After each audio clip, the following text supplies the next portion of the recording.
Nessa resenha da bola, segunda-feira, dia 1º de junho de 2026, iremos analisar com Antônio Manuel Góes, direto do Rio de Janeiro, a grande atuação de Samuel Lino na vitória do Flamengo por 3-0 diante do Coritiba no Maracanã. Antônio Manuel Góes também vai comentar a confusa arbitragem do jogo em que o Palmeiras, em casa, venceu por 1-0 a Chapecoense. O Atlas acabou sendo protagonista da partida. Já Fernando César e Robinson Lessa irão destacar a seleção brasileira. Fernando César e o resultado do amistoso do último domingo contra a fraca seleção do Panamá, Brasil 6-2, e a sua expectativa para a Copa do Mundo, essa preparação. E Robinson Lessa vai chegar abordando a perspectiva, mas também na visão do torcedor. Como ele acha que o torcedor encara hoje a seleção brasileira? Há aquela motivação de anos atrás, eu diria de décadas atrás? Na minha opinião, não. Mas eu vou deixar para Robinson Lessa fazer essa análise. E, é claro, vamos falar da conquista do Paris Saint-Germain nos penais, após empate em 1-1 no tempo normal e na prorrogação contra o Arsenal, equipe inglesa.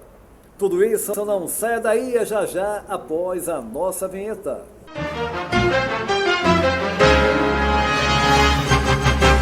E a gente inicia mais uma resenha da bola e no pique eu vou direto aqui de Gandra, região norte de Portugal, para o Rio de Janeiro, sudeste do Brasil. Antônio Manuel Góes. Samuel Lino teve uma grande atuação, foi o melhor jogador em campo na vitória do Flamengo por 3-0 diante do Coritiba. E você também vai analisar aquela arbitragem que chamou a atenção. Chamou a atenção de uma jornada com muitos gols, com bons jogos. Hein, Antônio Manuel? Um abraço. Olá, seguidores da Resenha da Bola. Ao revelar a apurada polivalência técnica e atender à premência tática do treinador Leonardo Jardim, na composição do meio-campo do Flamengo para o jogo do último sábado pela 18ª rodada do Brasileirão, Samuel Lino fez jus a vários dos melhores momentos de Arrascaeta, ora agregado à seleção do Uruguai nos preparativos para a Copa do Mundo, ao lado de outros jogadores rubro-negros convocados para a competição, 4 deles pelo Brasil. Para tanto, Samuel Lino contou com solidária parceria de Eric Pulgar, Everton Araújo, Luiz Araújo, Emerson Royal, Ayrton Lucas, Bruno Henrique e, principalmente, Pedro, a dividir com o artilheiro as honras dos gols na vitória de 3-0 contra o Coritiba no Maracanã, 2 dos quais de sua autoria. Ressalto a relevante atuação do ex-jogador do Atlético de Madrid, recorrentemente contestado pelo imediatismo dos críticos, ao avaliarem a relação do custo-benefício de sua milionária contratação no segundo semestre de 2025, em cuja maioria dos jogos, à exceção, é verdade, de um período de baixo rendimento este ano, atuou com desenvoltura como insinuante e driblador ponta-esquerda no vitorioso projeto de Filipe Luís, que ensejou a conquista do Brasileirão, da Libertadores e a perda do título do Mundial de Clubes no Catar. Na decisão por pênaltis para o poderoso Paris Saint-Germain, por sinal bicampeão último sábado 30 de maio da Champions League Europeia contra o inglês Arsenal. Ao me referir aos críticos furibundos, incluo por pertinente os arroubos passionais dos torcedores, por isso mesmo intolerantes, e de seus badalados influenciadores que sentaram praça nas redes sociais.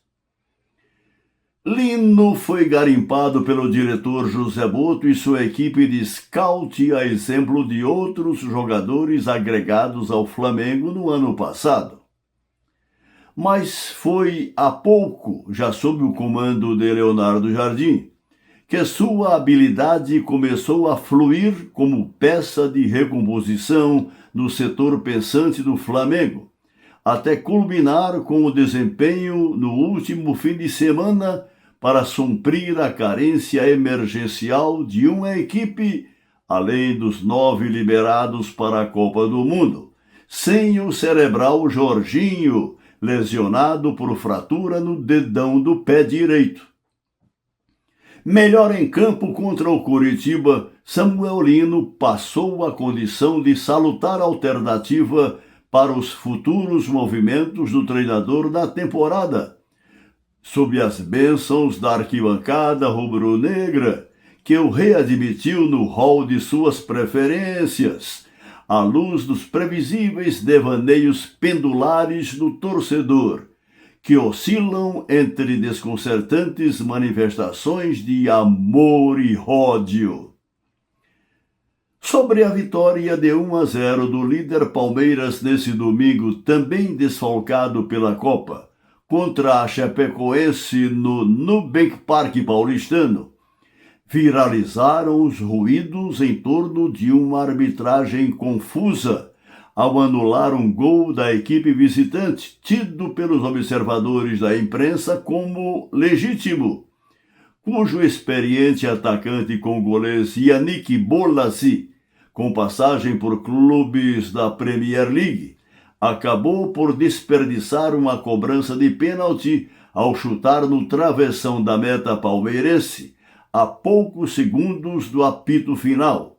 Resultado que manteve o Verdão de Abel Ferreira à frente 7 pontos do Flamengo, no agora interrompido Brasileirão, Antônio Júnior. Ok, Antônio Manuel Góes, direto do Rio de Janeiro, analisando aí a atuação do Samuel Lino e também a arbitragem confusa do jogo em que o Palmeiras venceu por 1-0 a equipe da Chapecoense.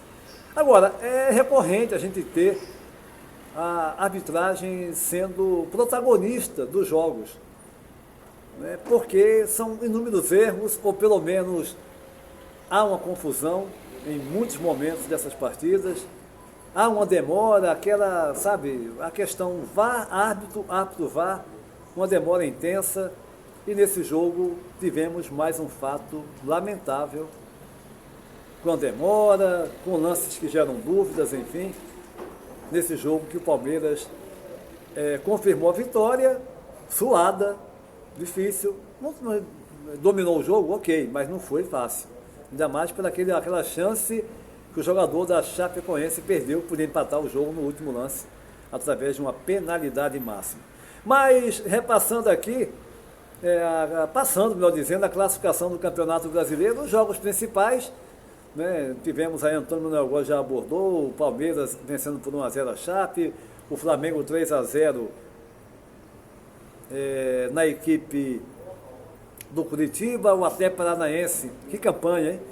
1-0 no Mirassol, o Fluminense empatando com o Cruzeiro em 1-1, o Red Bull Bragantino, grande campanha, derrotando por 3-1 o Internacional. Lá embaixo, o Vasco, né, na zona do rebaixamento, mais uma atuação muito ruim, perdendo em casa para o Atlético Mineiro, o Remo vencendo por 1-0, né, como eu falei antes, a equipe do São Paulo, o Mirassol perdendo para o Atlético Paranaense por 1-0, e a Chapecoense a derrota para o Palmeiras por 1-0, os 4 últimos colocados, Vasco, Remo, Mirassol e Chapecoense. Mas agora eu vou dar um pulo até Curitiba, no Paraná. Fernando César, você analisando o jogo do Brasil, amistoso 6-2 no Panamá, né? E como você está vendo, né? Como você espera essa preparação, a expectativa para a Copa do Mundo? Fernando, um abraço. Olá, Júnior, olá, amigos da resenha. E tivemos aquele jogo festivo de despedida da seleção em nosso território, com a superioridade maciça do futebol da nossa seleção diante de uma seleção adversária, no caso o Panamá, que não se pode realmente ser considerada uma seleção que pudesse oferecer maiores problemas para a seleção brasileira. Gostei da entrada de jogadores na seleção, os considerados reservas no segundo tempo. O jogador Igor Thiago é um jogador que tem qualidades ali como um finalizador. O Lucas Paquetá, sem dúvida, ele agrega criatividade ao meio de campo da seleção. O Danilo Santos, de novo, me agradou, vive uma fase realmente muito boa, confirmando a aposta por parte do técnico Ancelotti. E claro que a gente sabe que para o corpo defensivo da nossa seleção, as presenças de Gabriel Magalhães e de Marquinhos, que estiveram aí envolvidos nesta final da Champions League, evidente que vai fortalecer bastante o sistema defensivo da nossa seleção. Tem uma situação aí polêmica, que é para o gol. Eu confesso, Júnior, aqui vai, claro que quase que um desabafo, nem o Alisson e nem o Ederson, que não atravessam um bom momento na equipe do Fenerbahçe, são goleiros que realmente me agradam como goleiros da seleção e que vão para uma Copa do Mundo. Pelo que eu sei, o critério de convocação de goleiro pertence ao Tafarel.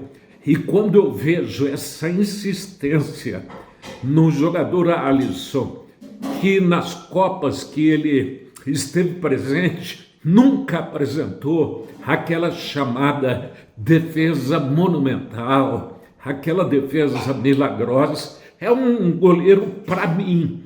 Quando eu falo em seleção brasileira, quando eu falo em participar em Copa do Mundo, para mim, Júnior, os 3 goleiros que para mim eu levaria para a seleção seria o Hugo Souza, goleiro do Corinthians, que demonstrou ser o melhor goleiro brasileiro em cobranças de pênaltis para defender.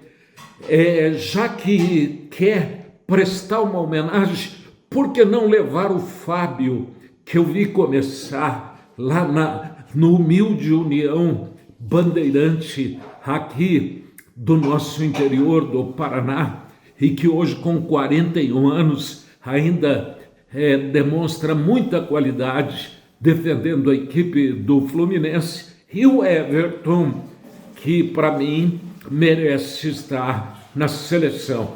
Para mim seriam esses 3 goleiros: Hugo Souza, Fábio e o Everton. Repito, nem o Alisson, nem o Ederson até aqui demonstraram confiança defendendo a meta da seleção. Agora, vamos esperar que em áreas norte-americanas, onde a seleção brasileira fica aguardando agora o pontapé inicial dessa Copa, que isso possa trazer inspiração para a seleção canarinho do Brasil, Júnior. Fernando César, sem dúvida alguma, tem essa expectativa pela Copa do Mundo, pelo Mundial, como chamam mais aqui na Europa, Mundial de Seleções. Eu particularmente, acho sim que o Fábio merecia, e não é questão só de merecer, porque ele é um baita goleiro, e ele está ainda jogando muito aos 45 anos de idade. Mas na verdade há um preconceito, é óbvio que há. 45 anos, o cara parece um garoto. fazendo defesas monumentais, atuando com segurança, um baita goleiro. Seria mais do que justo, mais do que merecido o Fábio ir a esse Mundial. Agora, o Hugo, aí eu tenho uma outra opinião, tá, Fernando? Eu acho o Hugo muito irregular, um goleiro que tem muito recurso, sem dúvida alguma, né? Aí voltou para o Brasil, para o Corinthians, começando muito bem, mas vez ou outra ele tem falhas e falhas grandes, como foi essa agora no último jogo. Saiu jogando errado, mas é um grande goleiro. Aí é questão de gosto, né? De gosto. Mas o Brasil, eu não vejo uma grande perspectiva para o Brasil, não. Agora, é claro, a gente espera que o Ancelotti consiga fazer o melhor, né? Fazer o melhor. Mas agora eu vou dar um pulo até o Nordeste do Brasil, Penedo, Alagoas, meu caro Robinson Lessa. Também quero lhe ouvir a respeito da seleção brasileira, a sua perspectiva. Como é que está o ânimo, né, do torcedor? Você acha que tem ainda aquele mesmo ânimo de antes? Como é que você está vendo a seleção? Quero lhe ouvir. Um abraço, meu caro Robinson Lessa. Olá, Antônio Júnior. Olá, amigos do Resenha da Bola. Estamos passando por aqui para falarmos um pouco sobre a expectativa do torcedor brasileiro em relação à disputa da próxima Copa do Mundo. Brasil que vai estrear no dia 13 de junho já contra o Marrocos. Tenho a dizer logo inicialmente que estou muito cético, muito descrente com a qualidade do futebol brasileiro, com o nível técnico que nós estamos apresentando nas últimas décadas. Exceção de 2002, nós realmente estamos deixando muito a desejar. Falo isso usando como patamar o futebol top de linha do cenário internacional, que é o futebol daí da Europa, do velho continente, onde realmente grandes forças e os maiores clubes do mundo desenvolvem as suas atividades e estão instalados. Então, a seleção brasileira vai para esse Mundial com um time, no meu modo de ver, bastante limitado. E aí, justiça seja feita, a culpa não é do treinador Carlo Ancelotti, e sim da qualidade dos jogadores que está ao dispor no mesmo. Selecionado Canarinho não tem lateral direito que preste, não tem o lateral esquerdo com menor qualidade, nós não temos um meia talentoso de criatividade, um camisa 10 que organize, que dite o ritmo do jogo, nós não temos um homem-gol de qualidade. Então, por mais competente que seja o comandante italiano à frente do nosso selecionado, eu acho que essas deficiências dificilmente serão sanadas. Para piorar, a gente está vendo as equipes do naipe da França, da Espanha, da própria Alemanha, de Portugal, do Japão, que é um time oriental que poderá até surpreender. Nós estamos vendo essas equipes praticando, protagonizando belos espetáculos de futebol. Então, nós estamos numa prateleira mas bem abaixo desses selecionados. Não só na parte técnica, como também e principalmente na parte tática. Temos um treinador vitorioso, temos, mas ele assumiu a seleção há um ano tão somente.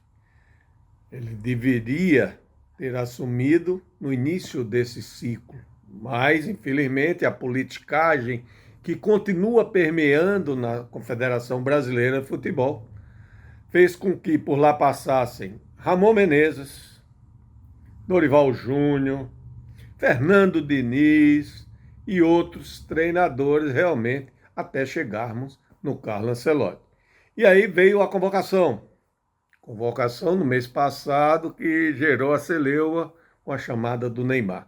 Neymar, para mim, nunca foi atleta, sempre defendi a convocação do Neymar desde 2010, quando o Dunga disse na oportunidade que ele e o Ganso eram muito jovens. Eu acho isso uma estupidez, porque o talento não tem idade, mas na atualidade, 2023 para cá, o Neymar tem sido um ex-jogador em atividade.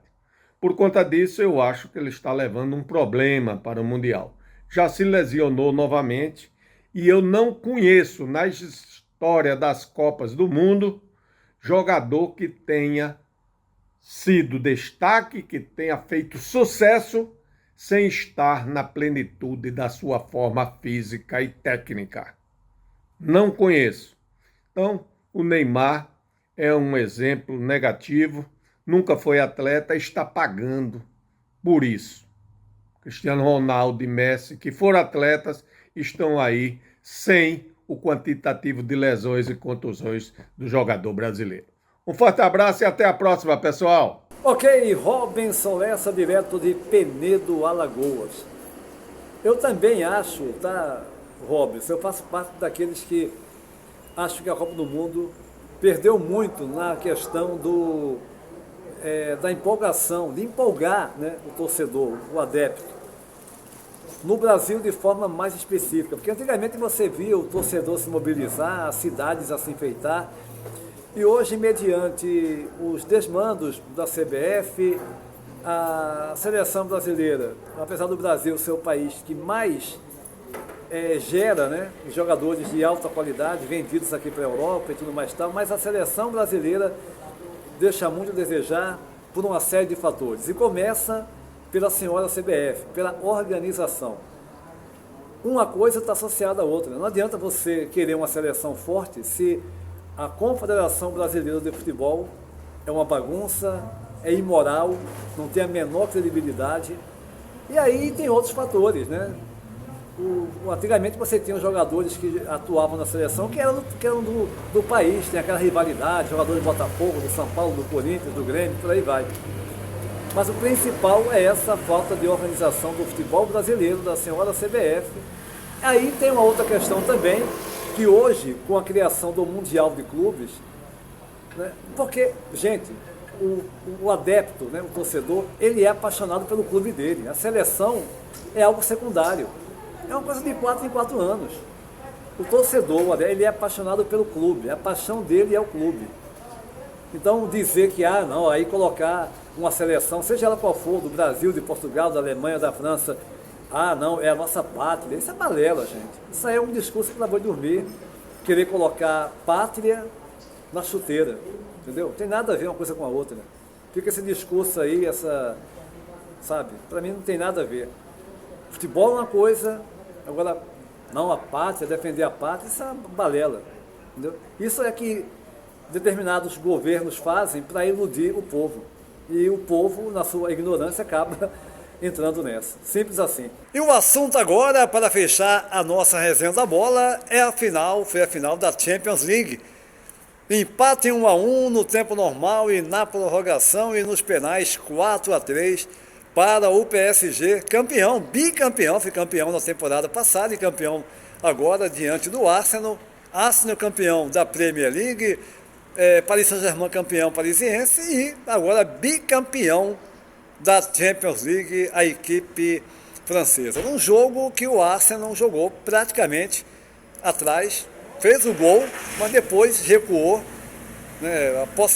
Teve uma posse de bola de 24% apenas, ou seja, Paris Saint-Germain, grande campeão da Champions League. E essa edição da nossa resenha da bola vai ficando por aqui, convidando você para se inscrever no nosso canal, deixar o seu like e compartilhar os nossos vídeos em suas redes sociais. A todos um abraço e até a próxima!